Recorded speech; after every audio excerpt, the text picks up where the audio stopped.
အားလုံးပဲမင်္ဂလာပါရှင်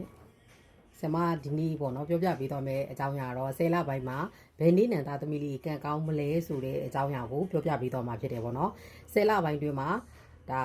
အဆဆရေရာစီးပွားရေးတွေငွေကြေးတွေအဆင်ပြေမဲ့နည်းနဲ့သားသမီးလေးတွေကတော့တောက်ကြသားသမီးစနေသားသမီးဗုဒ္ဓဟူးသားသမီးနဲ့တနင်္လာသားသမီးလေးတွေပဲဖြစ်ပါတယ်နော်အဲ့တော့အခုဆရာမပြောရတဲ့တောက်ကြဇနီဗုဒ္ဓဟူးတနင်္လာနေ့နဲ့သားသမီးလေးတွေကမိမိလောက်ကင်စရာရှိတဲ့အလုပ်တွေကိုပုံမတိုးချဲ့စွာလောက်ကင်နိုင်ပြီးတော့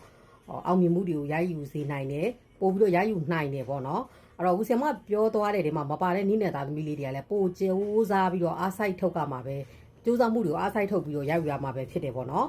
ဒါလေးကိုဒီ10လပိုင်းနေမှာဘယ်နည်းနဲ့သားသမီးလေးကံကောင်းမှုဆိုတဲ့အကြောင်းအရာကိုလာရောက်ပြီးတော့ပြောပြခြင်းဖြစ်တယ်ပေါ့နော်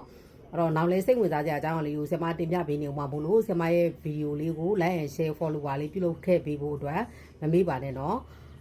ပြီးတော့မိတ်ဆွေတို့ရဲ့ဖုန်းနံပါတ်အကောင့်ဆိုကိုလည်းဆရာမရဲ့ messenger မှာလာပြီးတော့အခမဲ့လာရောက်မေးမြန်းနိုင်ပါတယ်ရှင်အားလုံးကိုကျေးဇူးထူးတင်ရှိပါတယ်နော်